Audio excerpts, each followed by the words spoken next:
Hiya! How you doing? Did you change? You fucking chowy bastard. Oh, ow.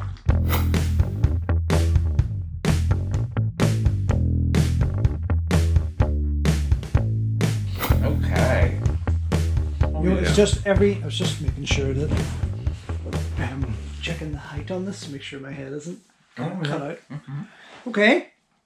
So this is by request? No, it's Outlaw Brothers. No.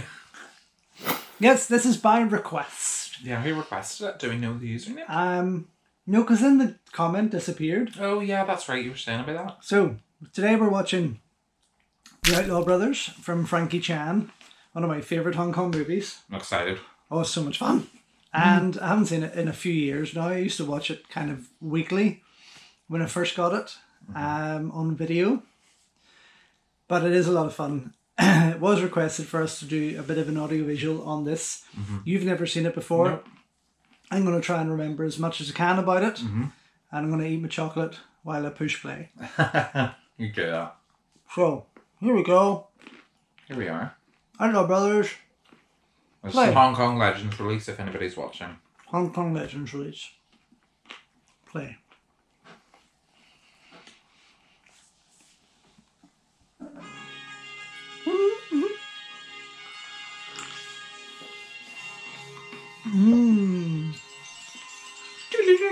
Movie Impact. Movie Limited. Impact.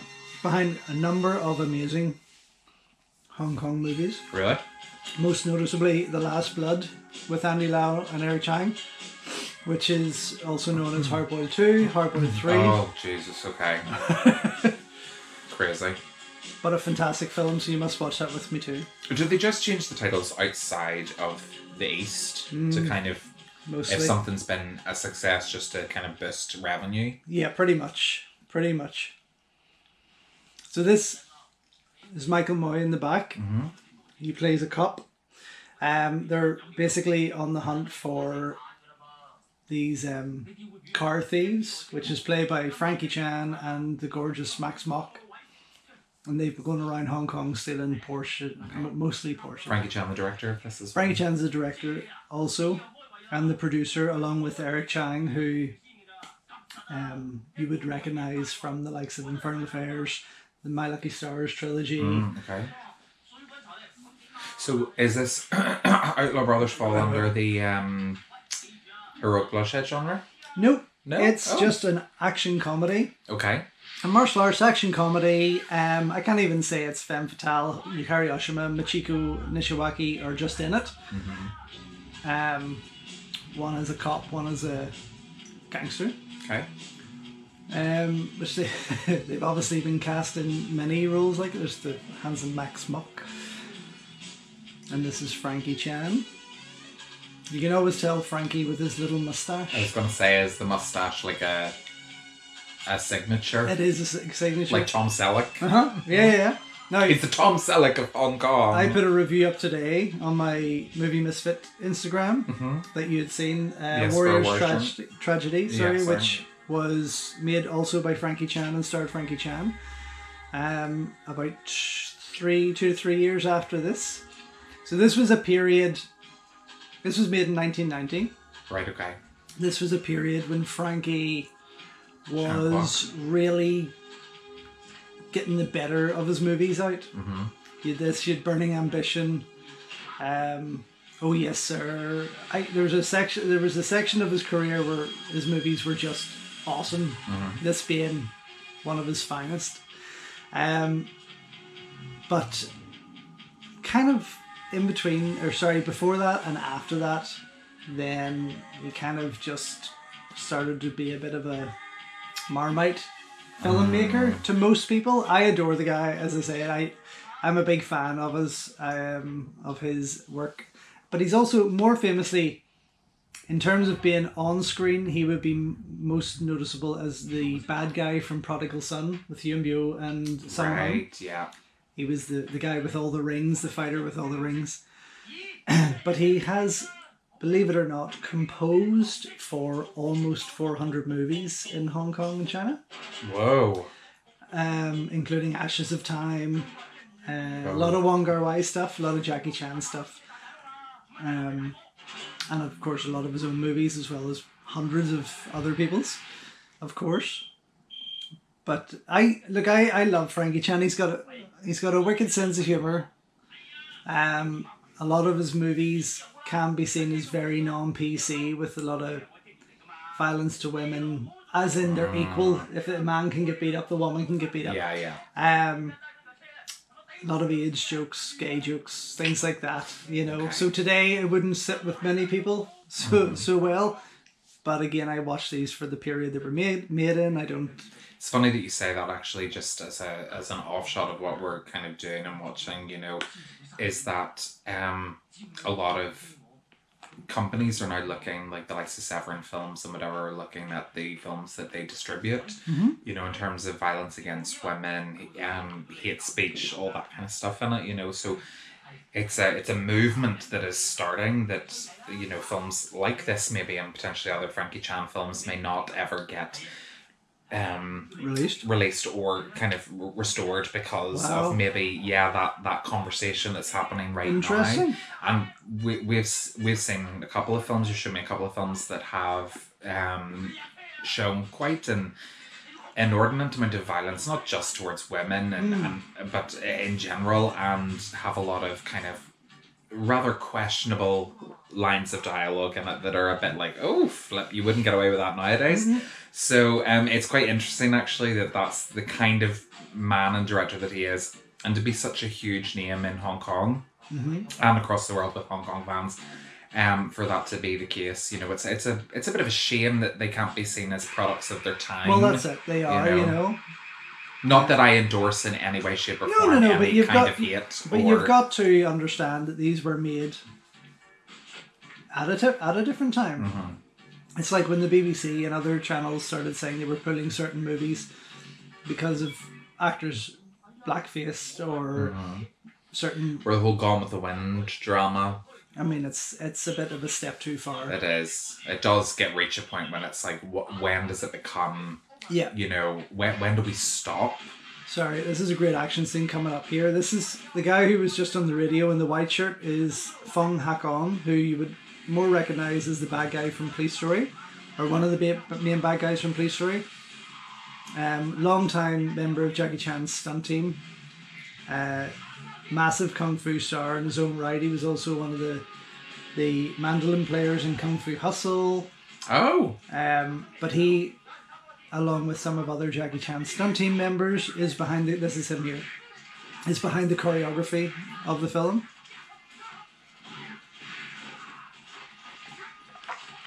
Nice.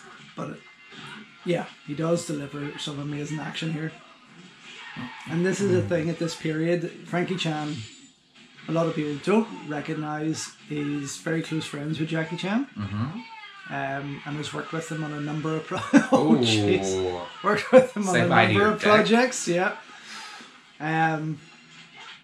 So of course Jackie and his stunt team returned the favour with this, in bringing the action up to speed. Yeah. And making it a bit more harder and excitable. It's funny because I actually noticed that even with a lot of Hong Kong released films, that there's not an awful lot to offend or to within some of the films. There's not an awful lot to offend or whatever. Most of them. But they're always rated 18 because the hand-to-hand combat is so impactful. Oh yeah. You know, so it's not particularly, it's not gory or whatever. Yes, you know, it's just quite.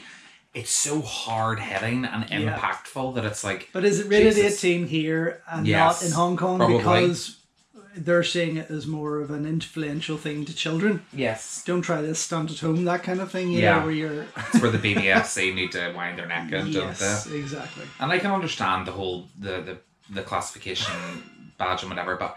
It does make these films a little bit harder to access in the East or in the West because, Jesus, you know, because... You know, you're getting amazingly choreographed sequences, very fluid, so impactful, but are they worried that it's just going to be too much for younger audiences or influence younger audiences in a way. Like again, I have to say, now if I had seen this as a kid, I'd have been totally doing that shit in top of my dad's car. And I was. Yeah. But not to the point of creating or not to damage anything or not to be bad. No, this was the adrenaline rush you got from watching these Hong Kong movies as a kid, as a teenager, was amazing. Yeah. And me and my brother would go out and kick the shit out of each other and try and do as many of these stunts and moves as we possibly could. But I just love this. It's fantastically fun.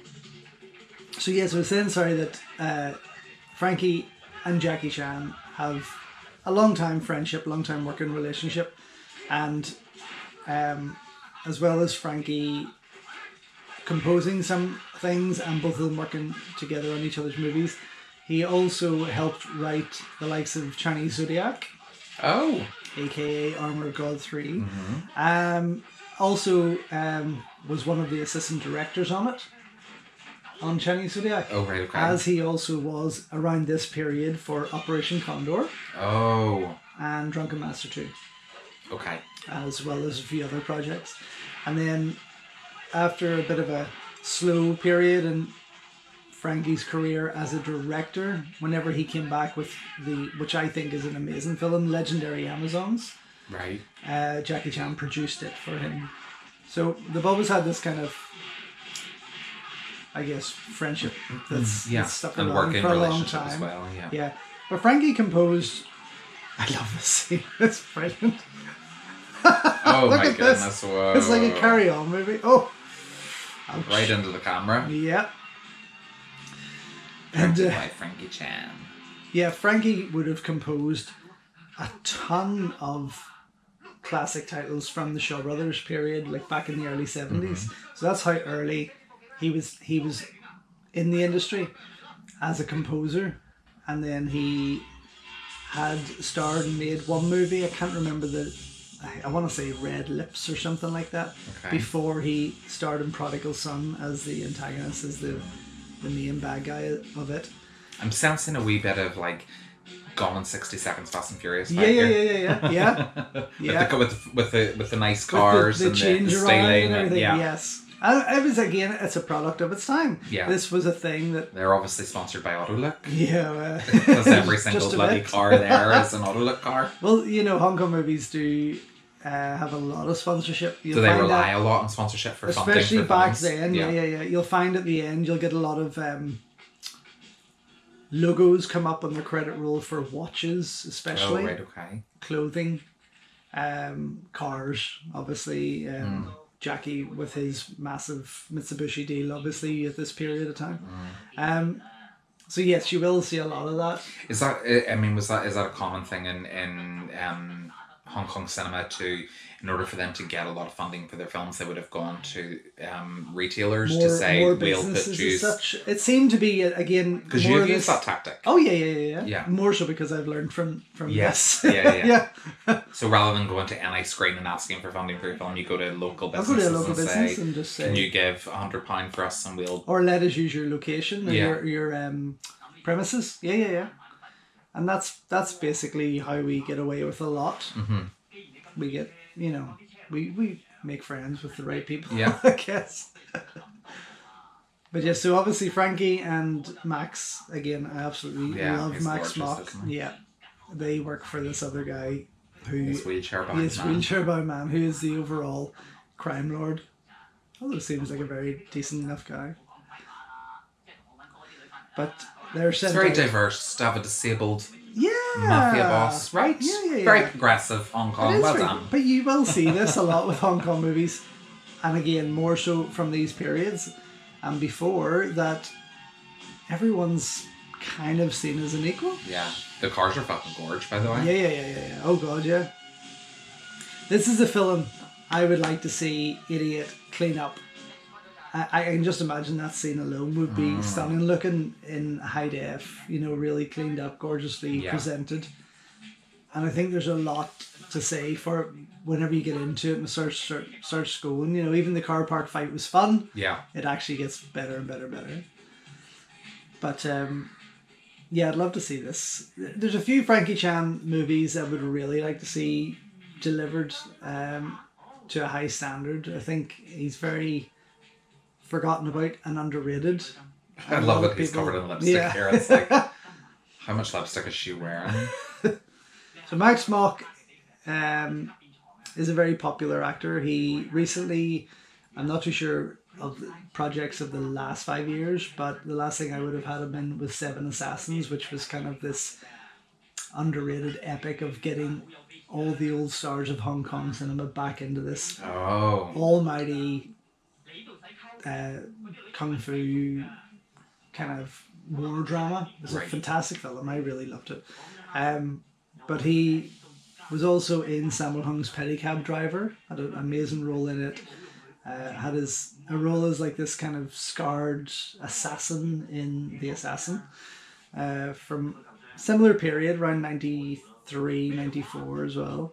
But yeah, very popular actor in TV and movies. Sorry, that is one of the best lines. 100 Hong Kong dollars for the toilet, you getting your ass washed in there? That's an excellent line. 100 Hong Kong dollars is maybe £10. Oh, okay. So, well, I don't know back then what it would be, but yeah, now more so. But yes, of course, this is the nightlife of Hong Kong, the club life. On the disco floor.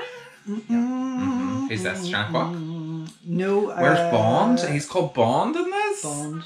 Oh. His name's Bond. Look at that lamp. I know, what the hell? It's like a big lotus flower, isn't isn't it? It's a big plant. Very nice. James. Oh my god, this is hysterical. I haven't had... Oh dear. So he's James and the other one's it's Bond, yeah. Yeah. That's funny. James and Bond together. Yeah. At last. Finally both in the same film. For once. But yeah, Frankie has made some very interesting career choices in terms of movie making.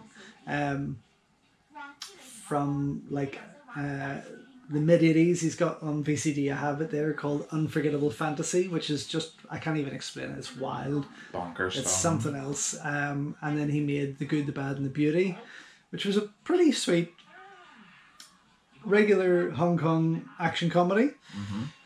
But again, a lot of abuse on, I think Sally Ye was in it. But again, it's easy to say. Sammo Hung has been renowned for violence on women in his movies, on female characters. Mm-hmm. And so is Frankie Chan. But Frankie seems to take more of a rap for it. Right. But yeah, he also starred, apart from Prodigal Son, he starred after that in Carry On Pickpocket with Sammo Hung, which was a fun movie about him and Sammo being pickpockets and getting done over themselves and getting involved with gangsters. Very, very funny. Some great fight scenes, but mostly a comedy. Is it a cultural thing over there? The kind of senseless violence, I suppose, towards women and people. Is it a cultural thing, or I think it's more of a case, or is it really? I hate to say a case for just entertainment. I think it's highlighted more so in the movies. I don't think today. Again, I haven't spent enough time there to really see the real side of it. Yeah. But I'd imagine there is still more in this the nightlife. Oh dear, he's just literally told her that he has AIDS. Oh my god, no! It's another AIDS joke, right? Yeah. So the Warrior's Tragedy, which is a traditional wuxia movie set hundreds of years ago, right at the end of it, he shouts out an AIDS joke, and somebody turns on his horse and says, "Why would you use such a modern line in this film?" It's a bizarre fourth wall kind of breaking the fourth wall kind of thing, you know. Oh my god! Did she just fucking stab him in the face? In the ass. Well, I've seen that happen before. Well, more than once. Yeah. Nice. I love that scene. When we were in Hong Kong, I couldn't wait to cross these flyovers. I was just going to say, have you been here? There was ones I was on that I recognised from movies. Oh, beautiful. Yeah, there was ones I was on. So we had a discussion on our podcast about women in action and kind of women kind of doing it, and see what I mean. She's just very much a girl who can take care of herself. You know, which is the majority of the time. That's what their characters can do. There's no real set motive. Yeah. Or they're not specially trained. No. Or anything like that. They can just do it. Yeah. Which is why you'll find, I suppose, in the majority of the action comedies, the violence on the women is just seen as another person because they can dish it out, they can take it. Yeah. In that respect. So she can stab someone up the arse with a knife. Yeah. So she can pretty much get her whatever. Yeah. Okay. She can get abused. Another I can never remember his name. Then there's a fine line between is it violence towards women or is it just, as you say, it's just a case of they're receiving violence because they have been violent. Yeah, you know, so she's what I mean. in this film as she's beaten up, you know, she's literally stabbed someone in the bum bum. Yeah. And in the bum bum. I'm trying to be PC here, people. In the bum bum, and she's kind of then getting beaten up. You know, it's not a case of it's because she's a woman. Yeah, it's because of how she. Yeah. I mean, really, if somebody stabbed you in the ass with a knife, I wouldn't care if it was and not if it was a woman, would they plowed her one in the face? Sorry to any feminists out there, but if you're going to stab me in the arse with a knife, you're going to get a punch. You couldn't see if it was a Moon Lee or any female action-led cop thriller. Mm-hmm. You wouldn't see the bad guys who were cornered by her with a gun say, "Oh, it's okay. Well, you can take us because you're a woman. We're not." That would be slightly more insulting. Yeah, they're just coming at her. And yeah. So yes, it is, and these are gangsters. Most of the time, you'll find it will be the gangsters that are dealing the beatings. Dishing out the violence.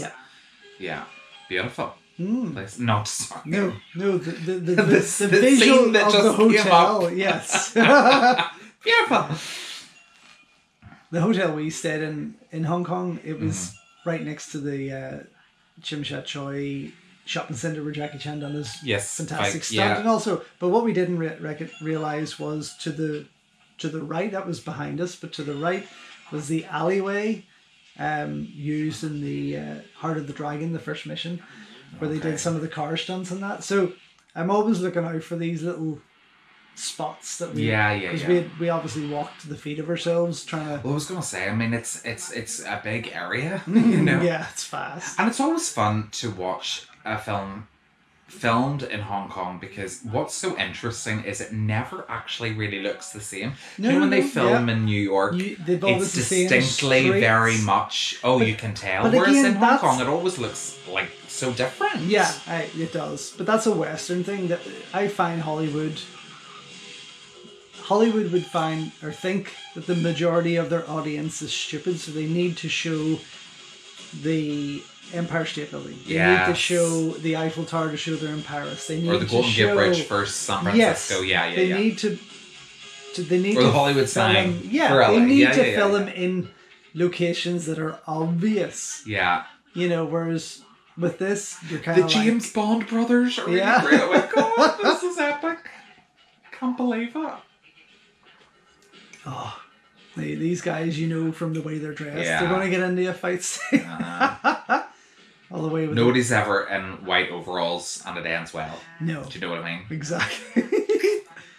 An iced Coke? Who fucking asks for an iced Coke? Well, that's one of their sponsors. That sounds pretentious as fuck. That's one of their sponsors. I know, right? Can I have an iced Coke, please? Yes. Oh, he's so gorgeous. Oh, he's beautiful. Max Mok. Do you know much about the production history of this film at all, or? No, not enough. No.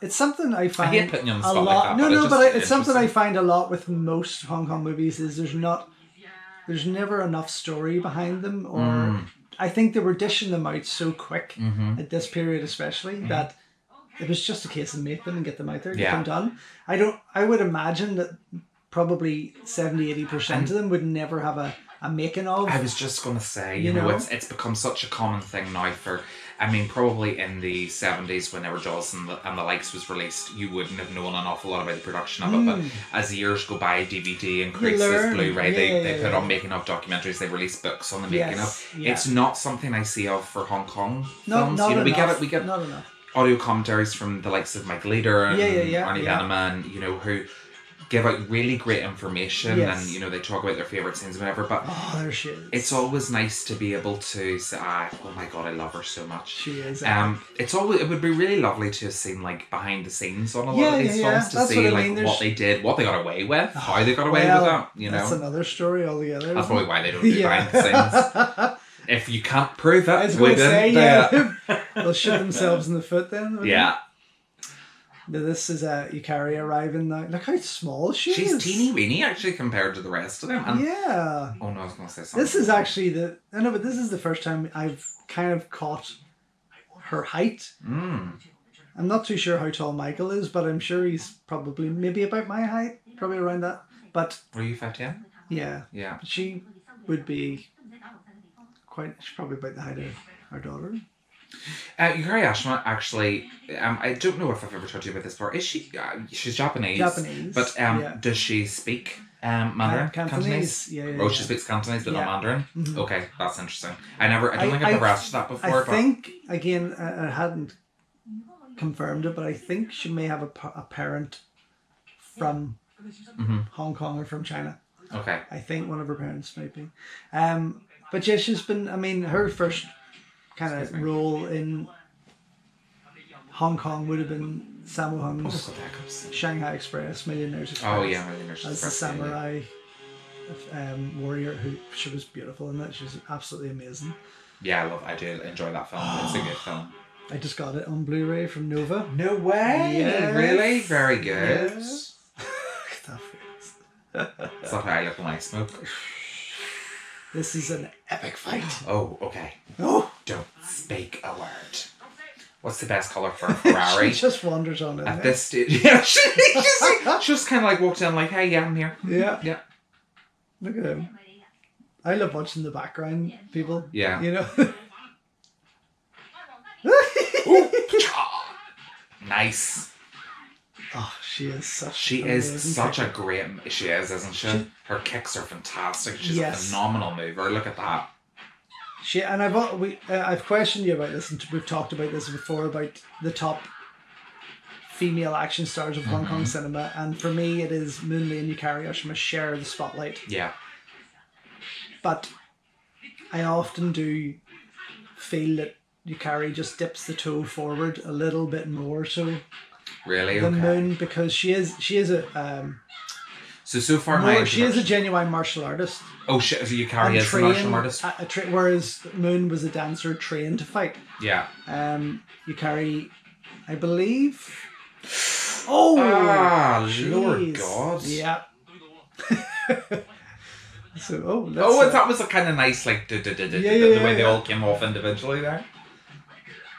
But again, this is action brought in by Fung Hakon and Jackie Chan's stunt team members, and there's power to it. You know? Massive power. Yeah, super huge. I can understand why Mike called his magazine Impact. Right. It has a lot of impact. Another very common thing actually that you see in these films is bruising, bleeding, marks, which is not a common thing in Western action films. It's quite comical at times, especially with Sammo Hung. Sammo Hung likes to bruise fast, and a big black bruise, you know, and you'll say, I love this. She's trying to put it up there, trying to put it down. I love it. I mean, she's a badass, isn't she? Yukari, she's fantastic. Absolutely amazing. Yeah. Her moves are just incredible, and that's fascinating to know actually, because I didn't know that she's actually a trained martial artist. Yeah, she would have went to. I think it was Sonny Shiba's or Yasuaki Karata. One or the other. She went to their film and stunt school as well. So then she would have trained with them. And then she went on to work in Japan on a television show, much like Power Rangers kind of thing. Oh, right, okay. So she was in like a Power Rangers style television before series. She came to Hong Kong, she was already doing martial arts kind of shows. Tell me, actually, just out of curiosity, before we get back to Outlaw Brothers, see the actors that star in Super Sentai and things like that there in Japan, are they actually trained martial artists? Or do they get doubled in the States? Yeah, they do get doubled quite a bit, but I'd imagine they would have to have basic training of karate, probably more so because it's Japanese based. But yes, I think when it hit America and the Power Rangers came about, they became more martial arts based actors. Like, you'll find a lot of them would have martial arts training. Yeah, well, I know Amy Jo Johnson, who played like the Pink Power Ranger, she was a gymnast. Yes. And Jason David Frank, is that what you call him, who played the Green Power Ranger? He was a martial artist, Johnny wasn't he? Bosch. Yeah. Was he Red? I think. Yeah. So yeah, and they were trained young martial artists, weren't they? Yes. Yeah. That's what I thought. Because people want to see that. I mean, that's something for me. Again, it's a turn off, as we spoke in our podcast of Hollywood, where they try to get actors to look like martial artists, because it sometimes just it often doesn't work. Yeah. Oh, here she is infiltrating the Bond brothers. the James Bond brothers. The James Bond brothers. And obviously Frankie's going to get in there first. Now, Frankie and Yukari, I do believe, were dating around this time. Never dip your pen in company ink. Yeah. I'm nearly sure they had a relationship. And it was interesting also because it didn't last, but... Oh, I like that line. Sorry, any tips? I don't have any. He did bring her back for Legendary Amazons in 2012. Now, she didn't get a massive role, unfortunately, but it was kind of her step out of retirement before going back into retirement. It was nice to see. I just wish she'd stuck around a wee bit more, you know. What I love actually watching this is the kind of grungy realism to Hong Kong films. You know, they lack a sleekness that we've become accustomed to in a lot of Western films or art house films. You know, even Asian art house films, the likes of Wong Kar-wai movies, which have a distinctly polished feel. They seem, whereas there's most of the films that we've watched have this real grungy kind of low budget grittiness to them that make them more but they make it more believable. Like what I'm watching, you know. I mean, watching them move, I'm like, well, I could not move like that. Doesn't mean I couldn't get trained to, but I can't. Yeah. And they have this grittiness about them that makes them seem more authentic. No, you're in the action genre. It is.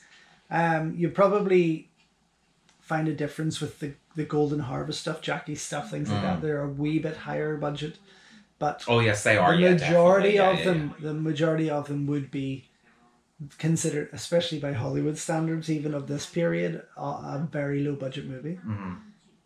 But that's not to say they don't do the job. You know, they are still absolutely, but it's really well made. It's the realism behind it. You know, the fact that, you know, the angles aren't too abstract. The dialogue is not kind of outrageous or anything like that. It seems like quite natural conversational stuff. You know, and while it's funny, we know that natural conversation can be really quite funny. And we talk to ourselves in the car, just like that guy's just doing. You know, if you're especially watching, you're fucking bastards. You know? But you know, it seems to be that Hong Kong films, even as you know, in the action genre, tend to just allow the camera to take in the actors and move quite freely with what's going on, rather than trying to become part of that's what's until going the on. Action kicks in. Even whenever the action kicks in, the camera is kind of moving in a sense that it's moving with what's going on, but not becoming part of it. No. Yes, and that's a very it moves with. Of course. Whereas we find with especially with like Marvel and things like that, the camera's in and is part of the action, which makes it exciting, but it's intrusive. We're not getting to see the full force of the fights like we would be here in these low budget action films, which I appreciate. I like that. I've said that often, that I appreciate the wide angles, the wide shots where you can see what's really going on, and you feel the impact of the fights. Don't forget as well, these were at times when cameras were massive. They had film reels on them. Of course. But at the same time, I've seen 70s kung fu movies where the camera is handheld and in with the fight, and it's impressive to know that they're slugging that big thing around, but making it work, not in an intrusive sense, but they're moving. Yeah, and it's handheld. You know it's handheld. It's not on a tripod. Why does he have cloves of garlic hanging from his thing?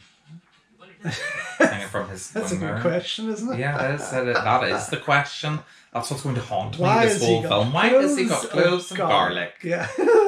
So so I haven't even asked. What's the basic plot of the film? Basically, the police are wanting to stop these car thieves. Okay. And in between it all, Yukari's one of the police. One of the police. Yeah. She's now undercover here, trying to infiltrate. But along the way they get involved with some gangsters. Okay. So we'll have to get to that part yet. But yeah, I mean it's a simple plot. It's a basic setup, but it's all about the action and the comedy. Mm-hmm. So it is. But it's all in the kind of delivery of the action. Yeah, really, but as you were saying earlier, how the camera is just left there for them. That's all then down to the performers. That's down to the actors. Yeah, and they obviously deliver it, because you think about it, at this period of time, they've been doing so much. Mm-hmm. You know, it's like second nature. Just once the camera comes on, they're just there. Act, do it. You know, that's just them. It seems like too many films try too hard to become artsy, to become like you're an invader in someone's space, and that can make for quite an uncomfortable viewing experience. This, to me, is more of a film. Because I'm getting to appreciate everything that's going on within the frame. So while there may be films that, in the West that are filmed and you get this beautiful image, with this here, you're getting wide shots pretty much a lot of the time. Very few close-ups, a lot of wide shots where you're taking in a lot of the environment, a lot of the set, where they are, what they're doing, probably because it was a low-budget film and they wanted to show off the locations that they were filming. Well, that's what I do. If if I get a great location, I want to utilize it. Poltergeist in there. Yeah.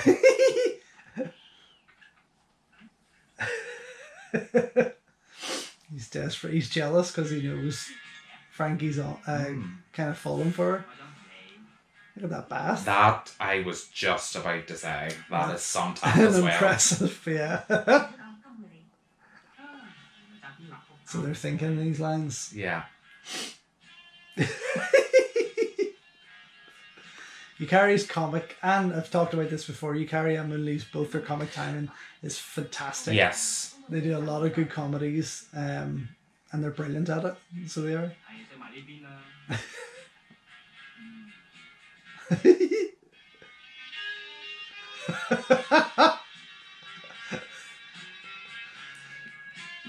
So Michael Moy, I don't know what you would have seen him in. Probably Twinkle Twinkle Lucky Stars. I haven't seen it. You haven't seen it? Again, phenomenal film. But he was in it. He replaced Charlie Chin, who was one of the original Lucky Stars, who then stepped back, and then he would have come in, not as an actor, but just as a character, replaced him. Oh, right, okay. Just to fill an empty seat as such. And then he was also in City Cops with Cynthia Rothrock, one of her most underrated Hong Kong movies. I love it. Also released in the UK as Beyond the Law. But he's a very good actor. Title. Yeah. Very good actor. Although he does a lot of comedy, he does quite a bit of serious stuff as well, like police dramas and thrillers.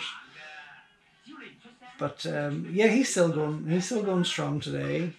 Again, Frankie's more focused on the composing. I think Frankie's really, really starting to just relax now, calm down in terms of the industry.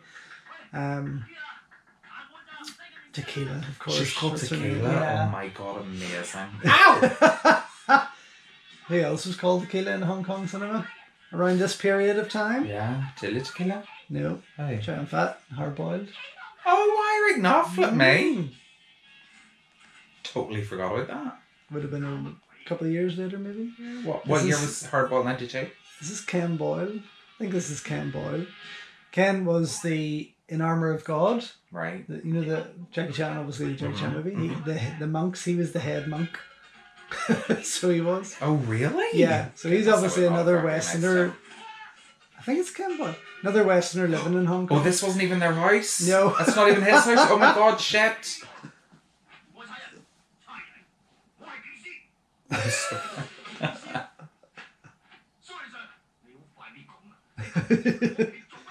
What a great house. It's a great is. Telling you. I love his braces, no? I know, yeah, it's kind of cute, isn't it? Here we go. Dun, dun.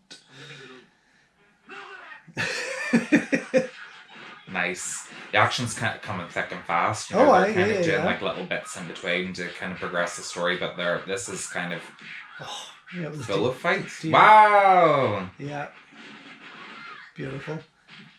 Again, some faces there. If someone came at me with a machete, I tell you something. They all have fucking massive machetes. I would not be able to fight that.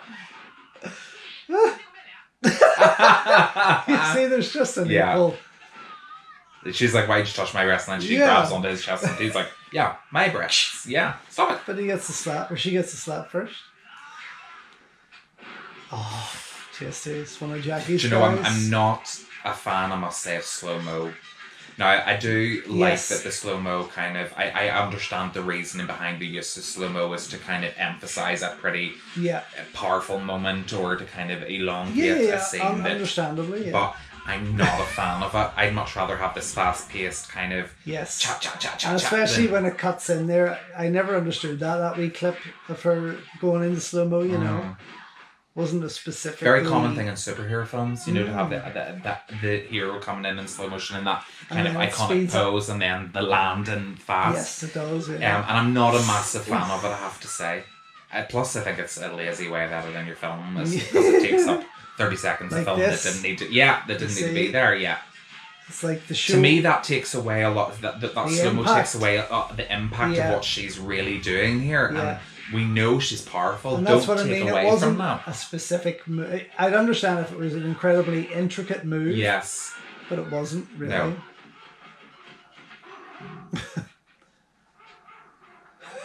Imagine going on a date like that. Wouldn't that be fun? Yeah. Yeah, that would be a fun date, actually, I must say. I love the fact that they were just standing at the top of the stairs. Yeah, the whole time. Wondering what was going on. My girl.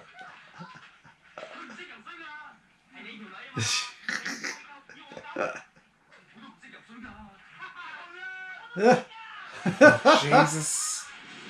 Imagine none of them can swim. Poor things. It's one of the first things I learned how to do. Yeah. I could swim before I could walk.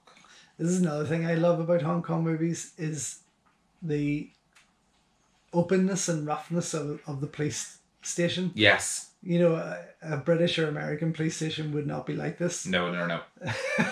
Whereas definitely not. In Hong Kong, they're so like on top of each other, you know. Yeah, they're on top of each other. It's rooms. It seems. Yeah, you know, and then I think more so, the Americans, they would have very much a divided office area. Yes. Big glass very clean walls, setup. Big stairs. Yeah. Doubt it. Maybe they just film the outside of the police shots, obviously, the police stations, and then find a room somewhere to fill it with as many people and things as they can. But it would have to be realistic enough for people in Hong Kong to be like, well, that's clearly not a police station. You know, I'm sure the filmmakers, and a number of them, have probably been in one I would at some stage. So, yeah. So yes, this is still them trying to get the information on the stolen cars and the Porsches from it. And because he lost the red Porsche earlier, which belonged to his boss, it was used as a trap. And they remember at the start they snuck up, took the car and drove away. Yeah. That was his boss's. So that's why he wants it back more so. Well, this is what I mean. You just don't do things like this with your work people. Do you know what I mean? You don't borrow the boss's car. You don't dip your pen in company ink. Just keep it all professional. Sergeant. What? I think they spelled it wrong. Sergeant. Oh yeah, they did. Yes, Sergeant. Yeah. Again, this is something I would really love to see cleaned up. You know, there's a grittiness to that DVD quality. Yeah. I love that film, though. It's great. It's almost like knowing that your video tape is not going to get chewed. Yes. But you're still getting the video quality. Absolutely. But yes, I think... It's a bit better than a video Oh, quality. yeah. Well, I opened a video, believe it or not, months ago and took it out of the cellophane and watched it for the first time. And the quality... I'd have been shitting myself putting it in that Yeah, VCR. well, I know, right? But the quality was like this. It was gorgeous. Wow. And that was on its very first watch. So maybe... Just shows how tapes wear down and the picture wears down on video cassettes. Oh, I've wore many out. Many of them. Especially, like, even this on video. It was just always the dread of rewinding and not knowing if your tape was going to come out. Ooh, Christ. There's Vincent Lin and all. These guys, Jonathan Isgar and Jeff Falcon. These guys... He's gorge. Jeff? Yeah. He is from America. He made his own movie. Thing. Yeah, this is Michiko Nisiwaki. Woo! He made his own movie called Six String Samurai. Have you ever heard of it? No. Very worth a watch. It's kind of like a post-apocalyptic Elvis meets Hong Kong style kung fu, kind of Mad Maxy film. Very, very fun. It is out there. I have seen it highlighted on eBay a few times, so it is kicking around. But he made a big name for himself in Hong Kong. A fantastic American wushu martial artist. Got to fight Cynthia Rothrock and Prince of the Sun, things like that. Okay. But the other guys that were fighting on the boat before he put the gun to the head, around this same time, were a lot of the same bad guys from Operation Condor. Armor of God 2. So they were the kind of go-to guys of Guilos in Hong Kong. As such, who would often be suited and booted to be the bad guys of the show. I really love Michiko in this film because she's actually quite nasty. You know, she's got a real kind of like evil streak about her. Something else I actually wanted to ask. Sorry, just... It's Bruce Fontaine. Do Asian people like smoke? A lot of them? Yeah, oh God. I was going to say, I didn't want to say it directly. It's all Asian smoke. Not all but it of seems them, to be like it's a big thing. Especially with the older Hong Kong. generation. Yeah. Yeah, with the older generation, definitely. Do you know, I'd like to know what they used for cocaine. I know that in Wolf of Wall Street they use like ground down sugar and I still would not want to put that up my nose. No, and what do you call him? What do you call the not Leonardo DiCaprio but the other fella that's in it? Jonah Hill. Yes, Jonah Hill. He said his nose, he was sneezing and coughing because of it. He was having to constantly redo scenes where they're snorting ground sugar. Oh, and I've once snorted for it, now not for enjoyment, but for a play that I was doing. I was like supposed to be taking drugs in it as a teenager, right? A teenage druggie, and they actually took out the powder of paracetamol. And let me tell you, that feeling in the back of your throat was not enjoyable at all. There's nothing up this nose that I don't want. Nah, well. So that's, with the grittiness of this, what did they use in Hong Kong? Interesting. Did they just go out and get a bag of cocaine? Oh, I don't know. No, I don't think so. Last Mike. I don't think so. Last Mike. Yeah, well, Last Mike. But I think... I swear to God, hotel, Mike. She's... Michiko, I don't know. I don't know her personally. I wouldn't imagine...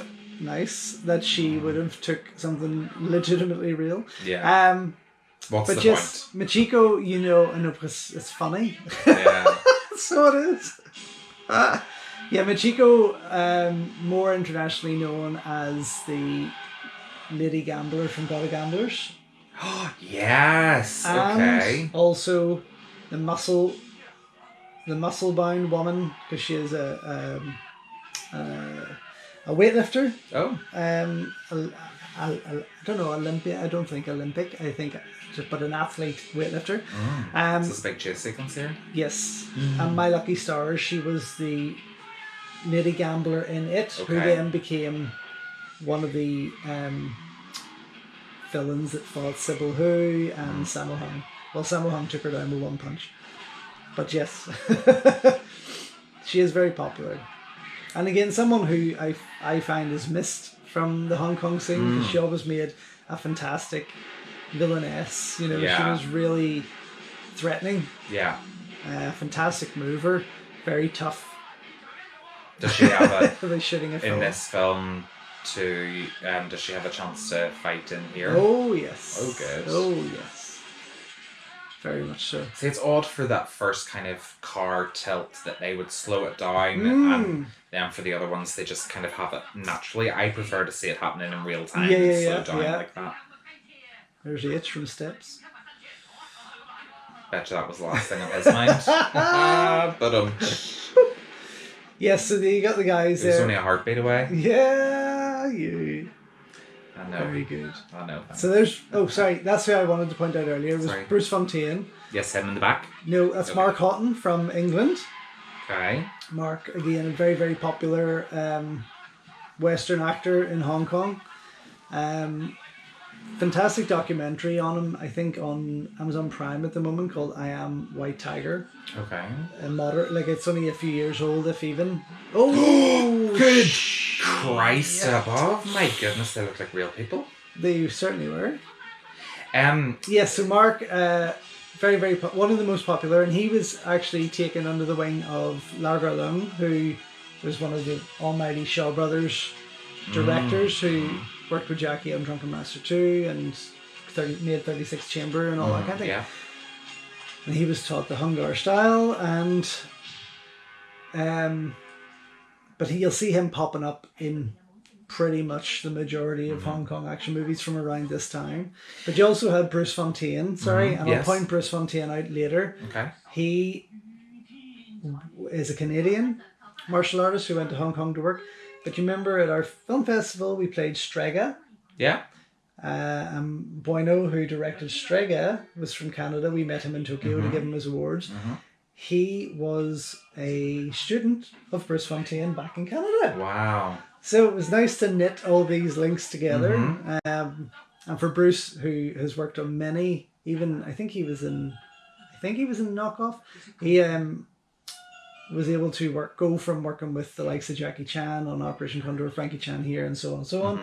Teach Bueno, and then Bueno to bring that skill that he'd learnt into Strega. So it was quite a nice sweet bit of trivia. But so yes, these guys are going to continue their even though she knows his background and he knows that she's a cop, they're still going to continue their relationship here. Was it a common thing in Eastern cinema to bring in Western martial artists to make them more internationally accessible, or was it just because British martial artists didn't have that outlet? Sorry, here's Sheila Chan getting beat up again. In every movie she gets beat up. Oh God. It's like a running joke, in a sense. But yeah, do you know what? They've always I suppose because Hong Kong was very multicultural, there was always a lot of Westerners about anyway. Yeah. And there's from the historical epics of like Once Upon a Time in China and so on, there's always been Westerners needed for particular roles.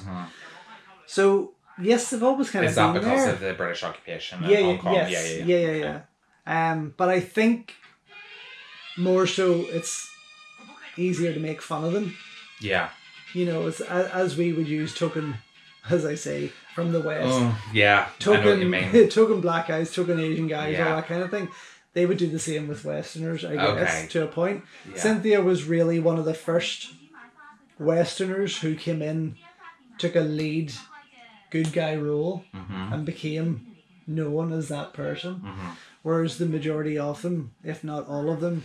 So a lot of it was cultural, a lot of it was the outlet wasn't available in the West for a lot of these white martial artists to act in a movie. If I had have had the ability when I left high school, turned 18, to get out there and do the same thing, I would have, should have. You should have. Hindsight's a wonderful thing though, isn't it really? But, yeah. You know. But that's what they all done. They all wanted to be in it, they all went out there. Yeah. And it did so, and then as a kind of countenance, and as a ripple effect, it made it more internationally accessible for people because they could identify with people that were within those roles. Course, because that's, you still have those people here that won't watch a Chinese movie, but if they see a white face in it, exactly, they're going to watch it. Isn't it so funny? Actually, I read an article recently that how marginalized Asians and Muslims are in film, as the villain or the comic character, but in Eastern films, white men are marginalized as villainous or as stupid or whatever. It's quite interesting, actually. Kind of, and they're told to usually, now from what I've read and heard from my sources, they're told to ham it up. They're told to kind of be over the top. So it makes their stars as well look smarter, stronger, better. Absolutely. Of course it does. But yes, you'll find a lot of them are a wee bit more over the top bad guys, especially in Jackie Chan movies. His westerners always tend to be the worst of the bunch, even in his English language ones. Yeah. But some of them have went on to do some great stuff. They really have. She looks great, doesn't she? She does. Those glasses are next Yukari level. Is a beautiful woman, though. I think she is a stunning woman. And always, it seems to be even in action, she always looks so well. Some people kind of look a bit rough when they're fighting. Yeah. She always tends to I don't think I've ever seen anybody in a Hong Kong or Asian film fighting that looks rough ever. No, well, until you see the Westerners come in. Well, yes, but what I mean is any Asian actor. I mean, they get battered and bruised and bleed. But they look great doing it. They do. Yeah. Undeniably so. But isn't it funny, like I think I said earlier, and I don't think I finished the point, but just in case I didn't, is that what's so great about these films is that, they go through all of this kind of battering and they bruise and they bleed, whereas in Western, I know, God, in Western films, they tend to come out very much unscathed, especially like in 60s, 70s, 80s. They don't tend to really, get too battered and bruised, whereas they, within one, two, every fight, they're bleeding and they're bruised and they're hurt and, But like you saw with Sheila Chan in the flower shop, when she got punched in the eye, immediately it was like this big purpley, and that, yes, there's that whole violence to women. Yeah. But at the same time, it's cartoony in the sense that that that's not going to happen instantly. And it's so massive. It's a big red. Yeah. And that for me is something I guess how I've always looked at Hong Kong action movies is almost in a cartoony way. The violence. He's got a great jaw. Yeah, he does, doesn't he? Sorry, keep going. He does. There is a cartoony take on it. You just know what they get up to here in this whole movie just possibly isn't going to happen in real life because there's I don't know. It's quite intricate. Yeah. But yeah, there is obviously a comedy side. There's more likelihood of this happening in real life than there is of Captain America swinging down through that window. Oh, right yeah. You know? Yeah. Well, I don't know. Well, who knows? His outfit is wild. It is an absolute atrocity. It's like I don't know, what kind of green would you even call that? Snot green? It's snot green. Snot green. It's a snot green shirt with a pink waistcoat and a high collared white shirt. It's like a green jacket that has been put through the wash one too many times and has lost all of its. He's got extremely bloodshot eyes. Washed. He probably hasn't slept. Washed out. And again, the amount of hours they shoot per day, they probably haven't slept. He's still very handsome though. Yeah. I'm not too sure where his background of where he's from. Obviously Hong Kong is Hong Kong, but there's a lot of places around it and a lot of islands and whatnot that they can't be from. Yeah, I can see his eyes there. They're very, very bloodshot. They are, aren't they? Very skinny. I'm trying to remember his name. Sorry, I'm just going through my head I can't. So this is obviously the gangsters, which is her Max Mok's girlfriend from who stabbed in the ass earlier. Her brother and his men, so they're kind of basically not her brother, is it her pimp, and they're trying to then buy her off them, so that the things you have to do just to get a girlfriend, you know. Interestingly enough, in Pedicab Driver, Max Mok's character dates a prostitute from the local brothel and has to go and buy her out as well. Wow. Interesting. Have you ever had the pleasure of Pedicab Driver? Nope. I have not. I've never had the pleasure of a brothel either. No. Or paying. Or paying for a girlfriend or a boyfriend. Wow. Who is that? Right down the mountains. Right down the mountains. You're hilarious. Like, she's fucking killed. She's trying to hold it together. Really Yukari is thinking this is quite funny, actually. I know, right? These outfits are ridiculous. So 80s. Isn't it? It's like we've just stepped into Perfect with Jamie Lee Curtis and John Fulton. She's trying to make her muscles and her boobs bigger. Look. Oh no. Have my breasts got bigger breasts? Look at that. This is that dark humour of Frankie Chan's I talked about before in my review. And then hairy armpits. That's something else, like. I didn't even notice the hairy armpits there. God love her. Good face for radio. George. Sometimes I say things out loud. I swear I have Tourette's. No. So obviously they're trying to go straight now. They're running a gym. Okay. Set up their business to try and go straight. That's jumped very quickly. It has. Yeah. You'll not. I mean, there's certain elements of Frankie Chan's films that I can accept aren't going to be perfect, but for me, the films are still one of my favorites from Hong Kong cinema. But he is not the strongest director by any means. He makes some entertaining stuff. He makes some Marmite stuff that people just don't know how to take. But for me, I get him. I understand. He is a bit of a wild man. And his look at the tops as well, the Diodora sponsorship. Yeah. But yes, his comedy is quite dark, quite twisted. Yeah. Today it would be a conversation is Frankie Chan an enabler? Yeah. You know, is he? Because he has the freedom to create his own movies. Yeah. Is he now an enabler to violence against women and abuse on set? Not that I diminish any of those things that take away from it, but you can imagine that conversation happening now, couldn't you? Yeah. I mean, it's such a different time, isn't it? I think it's all... That is an ugly fucking gem. I'm not even joking. Really, look at that. It looks like an old person's home. It does, doesn't it? Especially with him being wheeled through in his wheelchair. This is what, 1990? So this is at a period where Florida was setting up all their holiday homes, and that's what they still look like, believe it or not. Ugh. Last time we were in Florida, the homes had that kind of furniture in it. Ugh. Yeah. A very 90s thing. Very 90s. Yeah. I love Japanese culture because it's minimalist. Yes. I love that. Very clean looking, isn't it? This wouldn't work for... No, I mean, if you had doors on all of it, it would look nice. Tidy. Yeah.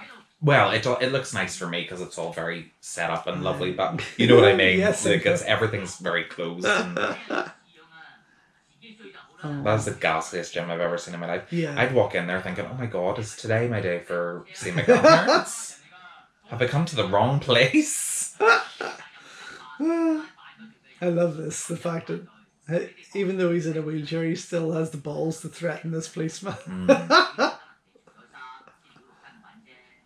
this big guy behind him, I've been trying to remember his name from the start. I can't, unfortunately.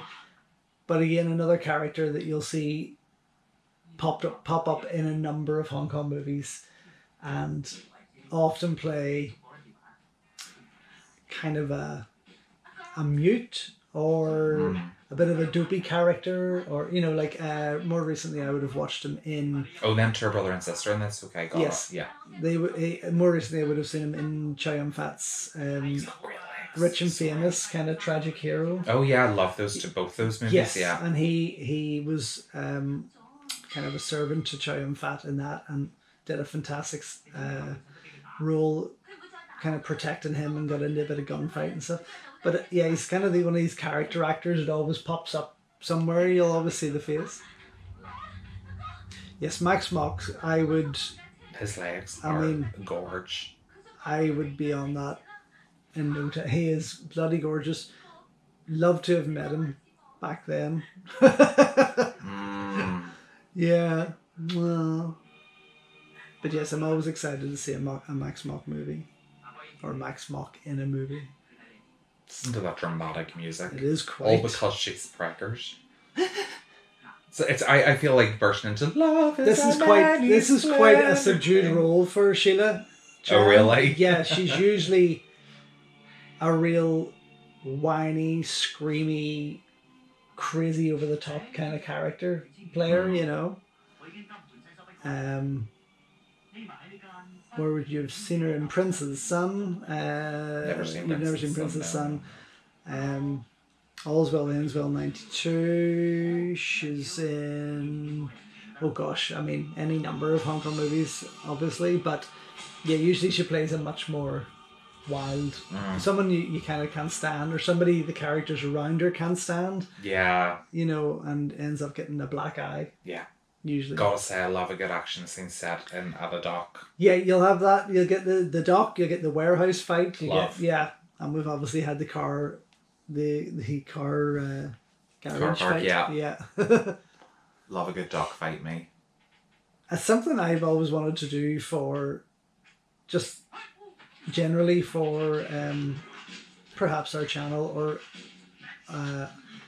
as an online project, is create a list of the top 10 warehouse fights, of the top 10. Oh yeah, that would be really cool. Yeah, Hong Kong cinema, that kind of thing, or the top 10 car park fights and so on. I think that would be fun. Yeah, 10 best car chases. Yeah, just to really work on picking the finest. Definitely. So funky music. There's a couple of cars probably in amongst all these containers. So it all boils down to the cars. It is. It's about the cars. That's how it boiled down with us. Thank God I didn't buy that car. Fucking right. There we go.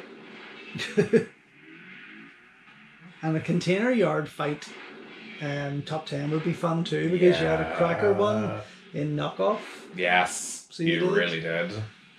Well, they really did. I think Tiger Cage 2 does a great... This is another series I need to watch with you. The Tiger Cage series. Fantastic. Oh! Lovely. I think that's Jonathan Isgar. Oh! Fucking hell, Frankie. Vincent Lin, Jonathan Isgar. I mean, Frankie... Oh, fuck. Was that a dummy? Nope, that was a person. Jesus, fuck, that looked agonising. He was flipped, and that could have killed him. It could have killed him. It didn't. It didn't. Not that it might have killed the stuntman. Yeah, Frankie has never been... You're dispensable, come on. Like the most graceful... he's not a trained fighter per se. He's not the most graceful fighter, but he does look great in action. I do enjoy watching him fight. Yeah. And he does just throw himself into it. It's what you need. It's what you need with an action hero, is someone that just can throw themselves into it and get away with it. He's the most eccentric looking action hero, that wee moustache. There's only him and George Lamb can pull that off. Oh, George Lamb, oh Jesus. Do you know, it's like... I expect with that mustache for 11 women to come out badass naked. Yeah. And no matter what movie he's in, that's there. Horny cab driver or something. Yeah. Look, see the over. Bam! Oh! Uh-oh. What a cool Nice, yeah.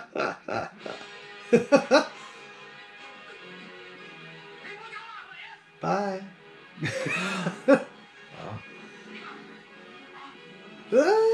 Shitballs, I'd be shitting a brick. Wouldn't you? I don't like to be confined. Confined? I don't like to be contained. Under a container? I'd be afraid of it fucking dropping on I know, crushing you. Jesus. Crushing you. It was very Belfast. I was afraid of crushing you. At least they got rid of those hideous daffodils in the back of that car. They were yellow roses. Well, whatever they Very were. much so. Bogging. Uh-oh. Oh, just leaving him. Oh, it's a setup. Whoa. Oh, it was a whole big setup for flip's sake. Now she feels guilty.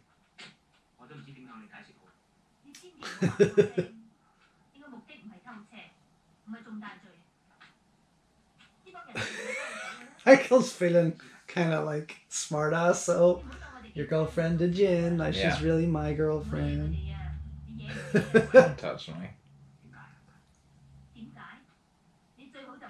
But Yukari had starred, I think it was the year before. Not as strong a role, not a full role like this, but she starred along with Cara Hoy from obviously Shaw Brothers and My Young Auntie, all that, with Frankie Chan in Burning Ambition, which is an amazing movie. Okay. He directed, I think it was the year before or the year after, I'm really sure it was the year before, and there's a brutal scene where her and Cara are fighting a bunch of thugs with baseball bats with broken glass all over the floor and barefoot. Whoa. But brutal compared to this. Is very light-hearted action comedy. Burning Ambition is very dark, serious triad thriller. But that was the thing with Frankie. He did try his hand at so many different genres. You know, like Unforgettable Fantasy is a real fantasy romantic comedy with certain action elements to it. But he also starred in a lot of straight and made a lot of straight drama or action drama. But I think it's so important as a creative to be able to explore multiple genres and show your diversity within, you know, your own creativity is diverse, you know. It's diverse. It's diverse. It's diverse. So wow. So these were all in the tank. Jesus. So this is why the gangsters had the gangsters were patrolling because they were hiding the cars with the drugs. So this is where they kind of come into the cross with Michiko and her guys. Oh, he's so cute. But yes, so Frankie had made quite a number of different things. Obviously, he made a Warrior's Tragedy, which I had reviewed earlier, which was kind of his entry to that new wave genre where you had the likes of Once Upon a Time in China, Iron Monkey, Burning Paradise, New Dragon Gate, and all that kind of coming out, and that was kind of his entry to that. But it was kind of like, I mean, the general modern day action comedy was what everybody kind of stuck with. But in terms of the other things, it was like he almost just tried it once and then went away again. But Legendary Amazons was a remake of 14 Amazons from Shaw Brothers, and it was a big epic. So again, of course, there's the Chinese epic kind of coming in, so he's trying his hand at that. But that is the thing, you know, to be able to, you know, we're both creative people, you know, I like writing and things like that there, but I don't like to limit myself to just one genre and one kind of story. It's so nice to be able to explore that as a creative person. And whether you get it right or you don't, just to be able to do that, you know, it's a courageous thing for any creative to move away from what they're known for. So you may become known for one particular genre or one particular type of storytelling technique or whatever. To be able to diversify yourself in that way and change it up, failure or success, I think as a creative you'd probably agree, it's quite fulfilling, you know, because at least you know you can say, well, I did it didn't work, but you know, I tried it and I always wanted to. Well, I did. I obviously had made zombies, ghosts, killer clowns, and then I jumped into Onus and made a more of a drama, art house drama kind of piece, which was quite a different take. So here you have, obviously, Sheila Chan, her boyfriend, her husband, is the driver of the race cars for Michiko's. They don't know, obviously, there's another problem with them. Yeah. So she's using him to race. Sheila knows about the cars because obviously Frankie, her brother, has backed her up in that. This Jeff Falcon again. I'm just looking out for Bruce there. Bruce Fontaine. Dun, dun. Here's the big reveal. What is he wearing? It's his race tracks. Good God. Race suit. The boiler suit that the race car drivers would wear. That cap. Is that silly string over him? Yeah, they were just celebrating. Oh, did I miss something? Yeah. Did I fall asleep there? Didn't see it. I was like, what in God's name? Oh, is this the big moment? Is this the big climax? This is the police. Silence, please. Everybody Entry freeze. by forklift. It's always how I wanted to enter the rim. Via forklift. It's her wee outfit. Sister-in-law to be. What a fucking odd thing to say. It probably sounds better in Cantonese. It does. I find a lot of those things just don't translate very well to English at all. Yeah. Sure they don't.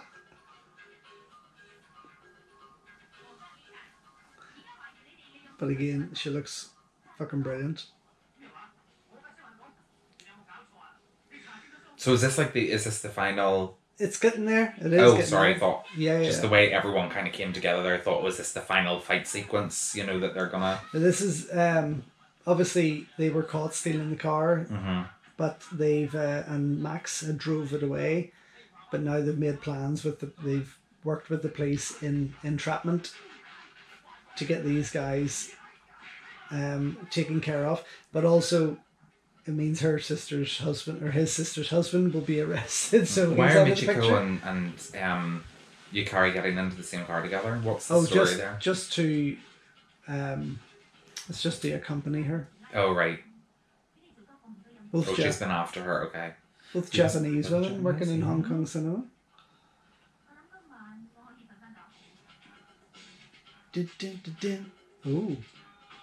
Oh yes, they're looking for the drugs.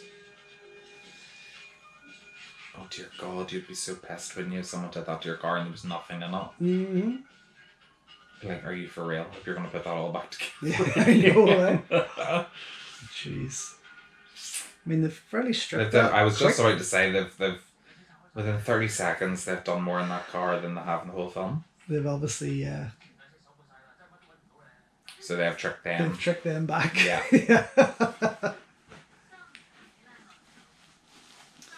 Michiko also stars in Magic Cop. Do you remember I got it through recently from Germany? As a sorceress. It's just brilliant at it, like. She does have a fantastic on-screen presence. Must be a thing about Japanese women and actresses. Oh my God, they're so true. I think that a lot of Asian people just have an amazing on-screen presence. I cannot take my eyes. You know this. I cannot take my eyes off of Gong Li. Yes. She's just so whoa. Even when she's on screen, I watched the recent Miami Vice. Yes. Similar kind of movie to this. Drugs. Well, recent as in 10 years ago. You know what I mean. But yeah. No, I mean, did I say recent? Yeah. Oh, sorry. Well, recently I watched it. Recently you watched it. And I just couldn't take my bloody eyes off her. She was amazing. Yeah, it's nice to see her getting that Hollywood role, isn't it? Very much so. I actually just got through there, The Empress and the Assassin. Love that film. I saw that at an art house cinema in Toronto in 2000. I went to watch it. Would have been amazing on the big screen. I didn't know what to expect, but it was gorgeous. It is a beautiful film. She's a sensational actress. I love A Terracotta Warrior. But I love a lot of her stuff that she does with Zhang Yimou. Yes, the drama. Yeah. Yeah. Because she's the Meryl Streep of China. Yes, she really is. This is a great fight sequence. On a beach. This is just hit me as hard as you can. Yeah. So obviously emotion has taken over the two of them, and their false relationship has blossomed. Oh, true lovers. Oof. That's how I treat my true loves. That's probably why it's never worked out. Yeah, it's not. It's not fun. Why are you hitting me? I love you so much. But you cheated me. It's not fun fighting in soaking wet clothes. No. Oh. He's feeling a bit down in the dumps. Okay, very there good. She gets another punch Jesus, in the eye. Sheila, you need to... Oh my good God. And let's buy another, another... That's Vincent then, the big tall guy. Who was the main kind of fighter against Jackie Chan in Operation Condor. Are they just going to dump her overboard? Are they? It looks like it. Poor woman. Well, they've made up. That was quick. Can't you? Yeah, it was fast, yeah. Oh. They're forcing her to phone. We're getting there. Getting there to the big ending. It's quite the end battle. I mean, if someone was saying that right next to me, I'd be like, how do I get off this boat? Yeah. Yeah. You probably wouldn't want to jump in that. No, I would take the rest. Causeway Bay is not Death or dysentery. It's probably cleaned up more now, but yeah. It's yeah. Mark, what would you like? Would you like to die or get a staph infection? Yeah. Well, you know. I didn't think it's not a great option, but I'll take the staph infection. We didn't see one person in the water when we were there, mind you. It was choppy as fuck, but crossing it was lovely. Yeah, on the boat. Yeah, and the ferry. Oh wow, such an experience. Again, something when you've watched it for 30 years, you know, you're like, to be able to do it. Yeah. And for something like 50p, it was ridiculous. Excuse me. Again, more regular faces, Western faces from this era of Hong Kong cinema. Oh, is this where they're going to... Oh, love this. Absolutely love this fight. He was a bad guy in Operation Condor too. Remember him? Don't know why I was holding my breath there. Yeah. I know. Did you hear me doing that? that kind of exhale moment. I'm anticipating. Ooh, tasty. There's going to be a lot of kick-ass moments here. Nice. Closing the door is always very dramatic. Yes. I do like that. Lighting was good though. It was. I do love whenever they walk into a room and there's like big heavy lighting behind them and you're like, oh, wow, if only the sun did that in real life. Yeah, I know, right? Love the fighting gloves. This is something I owned from a... Is he walking a dog? No. What do you see? Get away out of time. It's been a setup the whole way. These are smart guys, you know. They are very clever. For being so stupid. Yeah.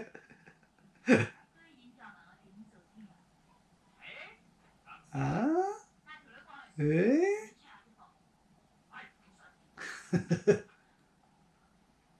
That's it. She looks great. She looks fabby.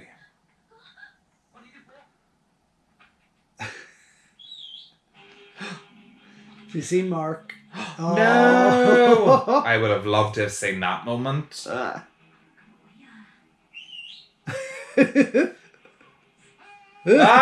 Fuck me, no way, I die. Oh no, we should show this to Yanni. Is that crabs? It's chickens. Oh, ew! Is that dead chickens? Yes. No, they're pretty much alive. Oh no, I can't watch that. George, why didn't you warn me?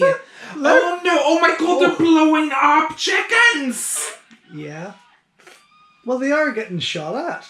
Oh my god, no, they've just killed real chickens. Well, on camera. I'm sure they didn't go to waste. Oh god, no. Oh, George, no. Ew.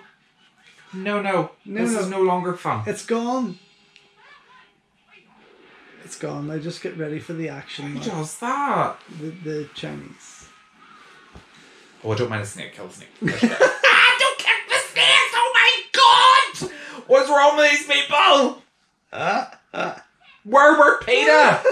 when you were doing this. They were on the other side of the harbour. Yeah. They were too scared. Now they're shooting at camels. Camels? Yes. Oh, cigarettes. Yes. There's a lot of dead chickens. Oh, there is a lot of dead chickens. Oh, no. Interesting. Oh. That's some fucking weapon, isn't it? Oh, there's some weapon I'd like that. Snakes and chickens. It's like the... Oh, God, he's going to crush some chickens. Oh, that was Bruce Fontaine there, falling back. This is fucking excellent. I just love this in battle. As long as there's no more. No, there's no more. Chicken killing and I don't believe snake so. kicking. Oh, ouch! geez, It actually Louise. broke the stairs. It did, didn't it? Yeah. Where the hell did I get that? What? That gun? It's huge. One that makes an explosion like that. Yeah. No, it is literally... I would just be sitting on the Rathgill Road fucking firing at the cars. Firing grenades. Yeah. It'd be so much fun, wouldn't it? I know I love the American moment, Pie. Yeah. Nice. Purse your lips. This gun won't fire unless I do. Yeah.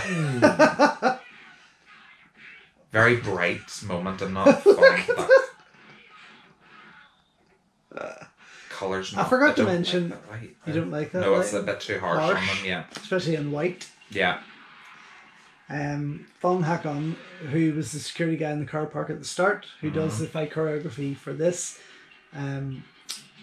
also did the fight choreography for Frankie on A Warrior's Tragedy, which he also has a small bit in. Not a small bit, actually, has quite a prominent role in. Oh, here we go. Yeah. Handsome big guy, isn't he? Vincent? Yes, yeah. Very much so. In Operation Condor, his face is all scarred. You don't really get to appreciate him, apart from his moves, but he is a fantastic fighter.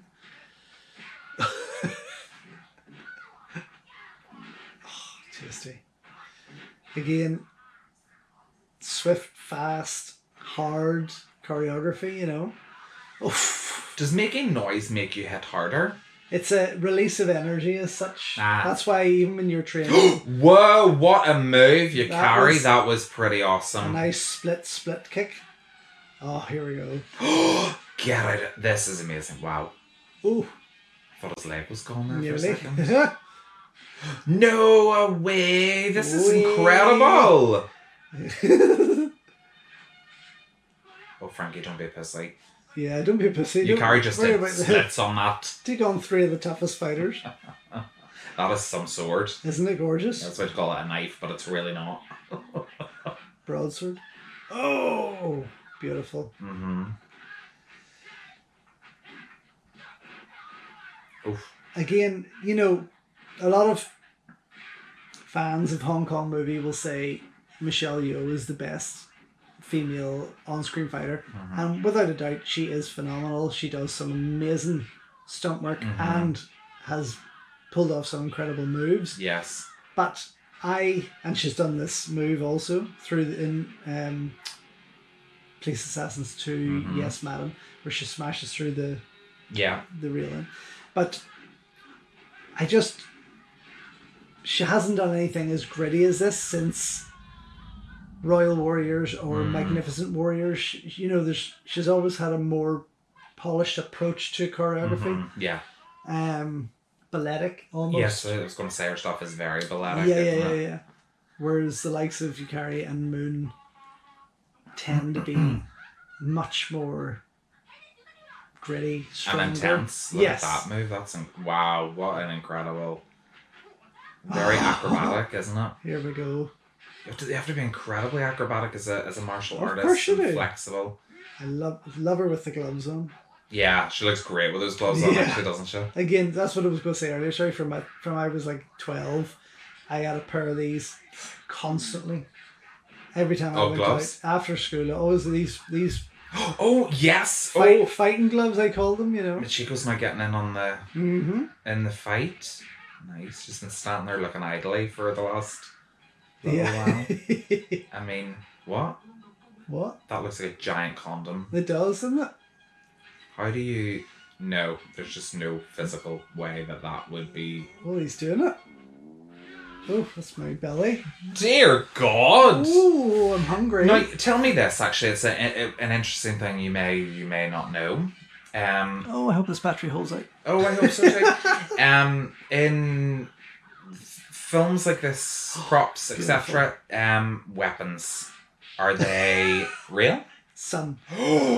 Yes. So they would. There will be. We know that the gunfire. I mean, there's a lot of fake ones, obviously, but there's a lot of real. That scared me. There. There's a lot of real blades and a lot of obviously for certain shots. Then they'll be swapped with. Wow, what a move he did there with that fan. Yeah. He is definitely one of the best Western movers, Jeff, and so is Mark. Nice, beautiful moves here. Mm-hmm. Who choreographed the fights for this? Fong Hak-on and the Jackie Chan Stunt Team. Very good. But yes, I mean, Fong has been around from the 70s doing a lot of the traditional kung fu work, kung fu movies, and then into the modern stuff with Jackie Chan, and sticking with him for a long time.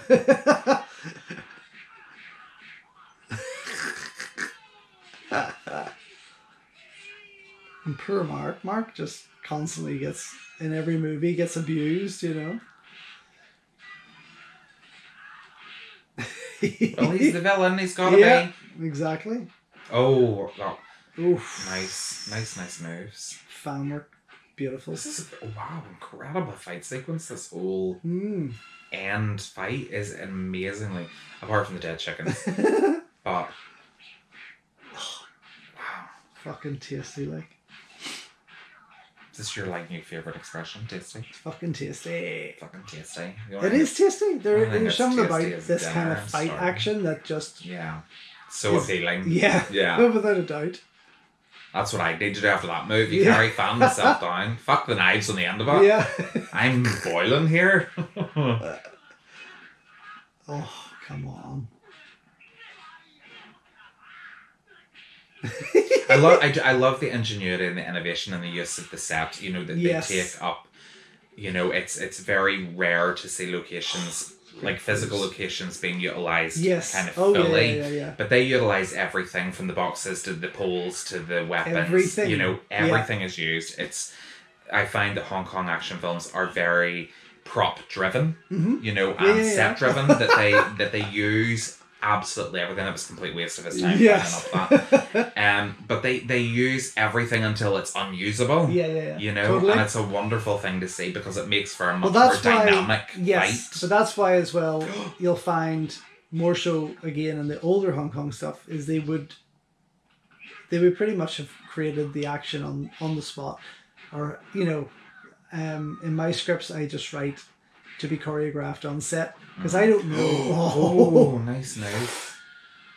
I don't know. Wow, did she do that herself? Oh, that's amazing. Right in the throat. Oh my God, did she? She stuck her fanny in his throat. Her fan.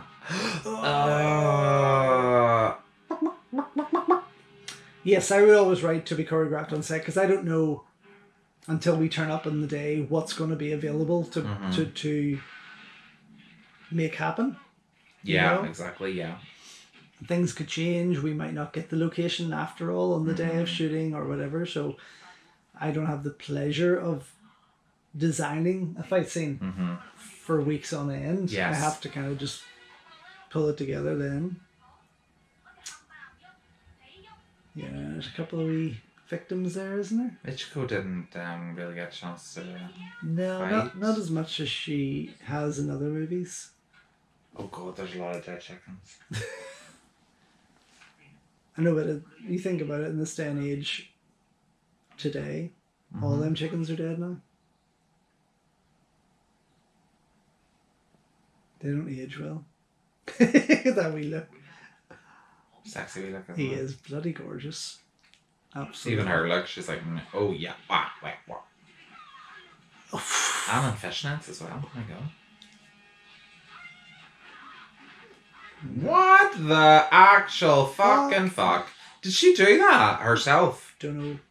Well, it's pretty impressive. It was very impressive. Ooh. No, Yukari, a box does not stop a bullet. I'm sorry. Unless there's more chickens in the box, then they'll catch the bullets. Can the boxes, she actually says, can the boxes block? Oh! Oh my god, wow! Oh fuck.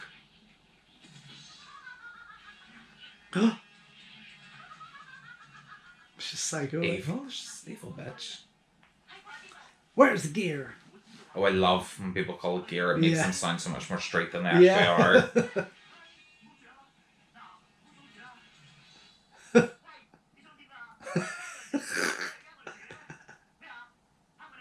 Do you know, this would have been a massive, massive hit if that had been Jackie Chan and Yuen Biao.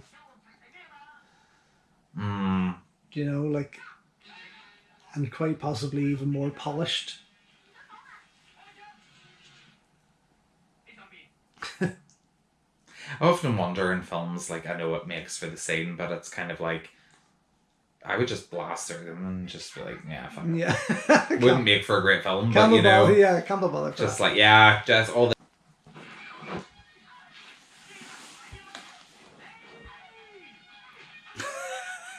Look at her flailing about. Is she a trained fighter as well? No, she is a genuine weightlifting. Oh yes, she champion. said that. Yeah, oh my gosh, yeah. Wow. But obviously has adapted to film and very well. But she definitely gained a following as this villain of Hong Kong movies.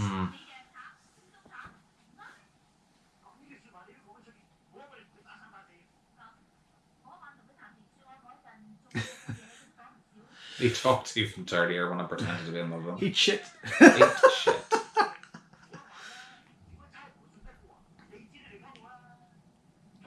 She's not walking away fast enough for it to be believable. Yeah. She's cuffed them between the window so they can't escape.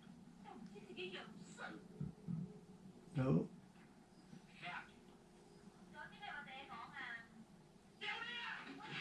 Oh my goodness. And we've reached the end. There we go. Yay. Fantastic. Did you Brilliant enjoy end it? fight sequence. Yeah. I mean, quite a basic, film. Yes. Nothing overly spectacular in terms of story and whatever, but fun action movie with great fight sequences. Yeah, it is a lot of fun, and more so if with the volume cranked up, you would have enjoyed it a lot. Yeah, more. I'm sure. Yeah, no doubt. But yes, it is a fantastic wee film. I think it City would be One fun. Health Club. Please tell me that is not a real place that they filmed in. They filmed in that shit show. That is real. ridiculous. Probably doesn't look like that today. Well, I would like to think not. But yes, a fun movie. One of I love seeing Yukari in fun roles. This is a fun role for her.